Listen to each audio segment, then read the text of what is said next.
O, diba? Julie, simple lang to ha.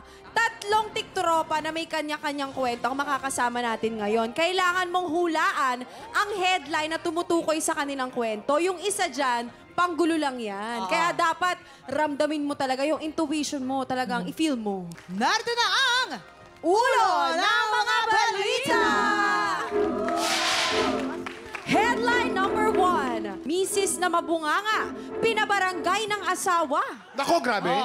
Ito naman ang ating headline number 2. Nag-concert sa bahay, binato ng kapitbahay.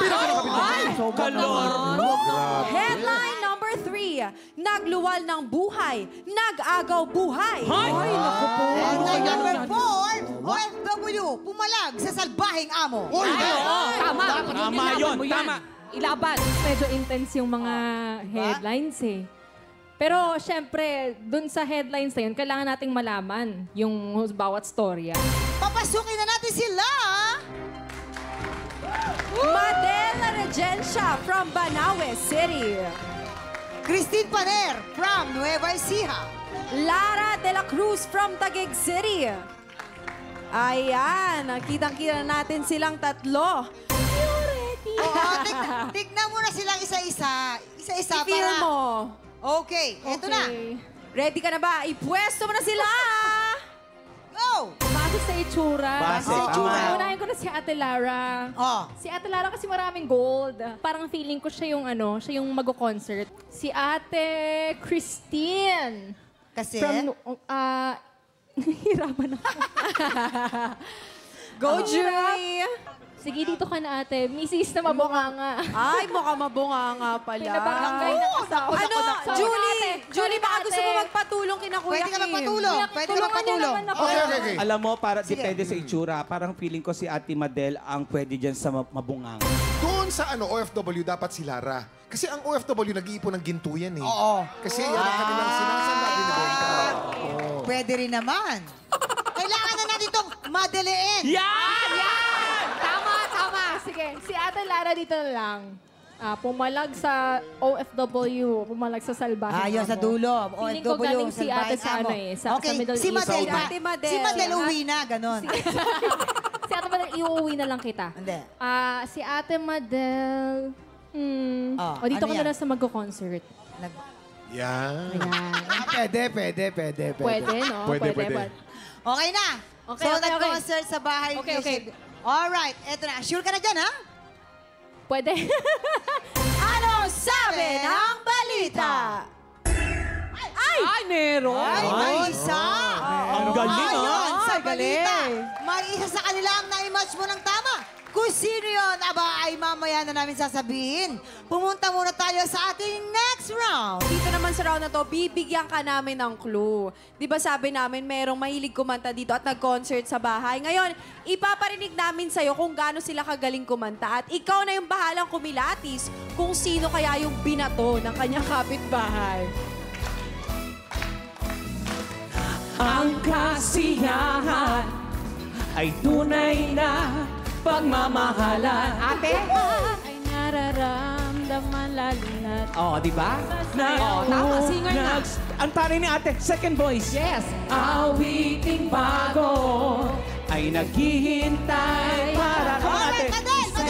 Madel! Awiting bago ay naghihintay upang isayaw mo. Ate. Sumayaw-sunod sa ng panahon. Di ba napamadali din? Di ba? Balik ka na muna to. Eto si Ate Lara. Sumunod ka sa intak na Ng panahon. Ay, di siya. Sigurado ko hindi siya. Mag-enjoy ka nga pag ganyan ang boses mo. Okay. Alam mo, pare-pareho sila. Ano? Second voice pareho lang. Kiray kaya nga sinabi, di ba, nag-concert sa binato ng kapit. Alam na natin ang Malamang. rason. Tingnan natin sila. I-check mo kung sino ang may bukol. So, syempre, Julie, Totoo yan. kung maganda boses, hindi babatuhin. Ako kay Madel. Sino sa kanila? Sanay kumanta eh. Madel daw. Ako feeling ko si Ate Madel. Madel Yeah. talaga. Sige, ipwesto mo na sila. Tatlo dyan ang tama. Oo. So, nakakaisang tama ka pa lang. Yes. Pwede mo palitan yung dalawa. Ako tingin ko nagluwal ng buhay si Christine eh. Ayan. Si Lara, feeling ko mabunganga. Malalaman mo kasi pag halimbawa yung labi pa lang may kalyo na Pero ibig gusto sabihin ko lang mabunganga. ipaalala ulit. Feeling ko si Ate Madel. Sorry na ate. Palit na lang kayo ni Ate Christine. Naku, ay! Ay! Ay! Ay! Ate Christine, dito ka ate. Ay! Ay! Ay! Ay! Ay! I'm scared. I'm scared. Alright. So ano, yan na yun. Final answer? Parang, okay, yes. Final answer mo, Oo. Julie. Feeling ko lang. Okay, sige. Tignan natin. Final answer daw yan ni Julie. Alamin na natin kung may na-match ka ba. Anong sabi ng balita? Nakadalawa! Dalawa na! Dalawang naitama ni Julie. Si Christine, nag-concert sa bahay, binato ang kapitbahay, at si Lara naman ang OFW na pumalag sa salbaheng amo. Yes, Tingnan ito. mo natin. Galing! Ngayon, alamin natin kung ano ang kanilang mga kwento. Okay? Ayan. Ito si Ate Madel. Madel, halika Misis nga, na Madel. mabunganga daw.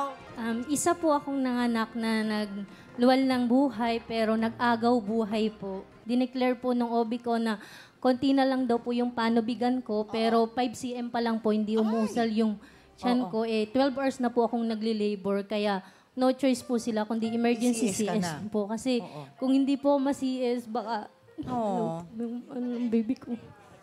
Normal delivery or CS man yan, nakita nyo kung gaano ka-strong ang mga babae. Totoo yan. Diba? Thank you po.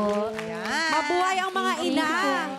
At dahil ate napaikot mo ang uli ni Julian San Jose, meron kang additional cash prize from TikTok Live! Salamat po sa TikTok Maraming salamat, Madel. Thank you. Ayan. Christine, halika si Christian. Nag-concert sa bahay Nag-concert na sa binato bahay. ng kapitbahay. Yung totoo, Ano ba kasi kinakanta mo? Huwag mo sabing my way. Hindi po. Meron Ano? po akong anak na mahilig kumanta at sa tuwing kami po ay nagpa-practice ng aking anak, ay doon po namin nararanasan yung binabato yung aming bubong ng Hanggang bahay. anong oras ba kasi Grabe kayo? naman yung pag- Hanggang anong oras? Kasi may policy ngayon eh. Akala ha? mo po alas 5 Umaga yan? lang, sa hapon lang po kami nagpa-practice. Ano na lang ang mensahe mo doon sa mga kapitbahay mo na bumabato ng bahay ninyo? Sana po maging maayos na lang yung lahat at pakinggan nyo na lang po yung boss ng anak ko dahil maganda naman po talaga kanyang boss. Oh, ibig sabihin, naiinggit talaga. Pero dahil tama ka, congratulations, Julie Jansen Azur. Yes, thank you. Thank you so po. much. Thank you so much, And ate. now, si Lara, ang Si Lara. OFW yung pumalag sa salbahing amo. Mabuhay ka! Tama! Buhay ka, ate! Pwede Buhay mo ka! ba ano? Lara! Lara! Yan, ganyan. Ano ba nangyari nun? Saan po ba kayo? Ano pong bansa? Kuwait po. Saan po? Sa Kuwait. Sa Kuwait. Kuwait. Okay. Kailan nangyari Kung to? ano lang yung kaya mong sabihin, Sige lang. ate. Muntik lang po naman na molestahin niya ako nung time na yun. Matagal-tagal na rin po yun, 2015. Kaya medyo trauma pa rin pero lumaban ako para makatakas sa kanya. Tama. Very good. Ayan, you see, nakita nyo ang sakripisyo ng ating mga OFW. Kaya nga po to. May anak ka ba? Ano mensahe mo sa mga anak mo? Mahal na mahal ko kayong mga anak ko para sa inyo lahat ng ginagawa ko. Para sa inyo lahat ng Kaya mag-aaral kayong mabuti ha, para kay mama ninyo. Nakita nyo ang sakripisyo ng isang OFW talagang. And maraming salamat. Maraming Lara, sa salamat, iyong kwento. Ate Lara. Maraming salamat. Mabuhay ka. Maraming salamat sa pagbabahagi ng inyong mga kwento. Christine, Madel, and Lara. Thank you. Oo, at dahil dyan naka 2 points si Julie Ann. Congratulations, guys, mga tiktropa. Divas of Queendom sa salang sa masayang bardagulan sa Biritan. Ang kanilang special performance susunod na sa pagbabalik ng Tik Tropa! Pinanood mo hanggang sa dulo itong video na to? Very good ka! For more happy time, watch more TikTok Clock videos on our official social media pages and subscribe to GMA Network official YouTube channel.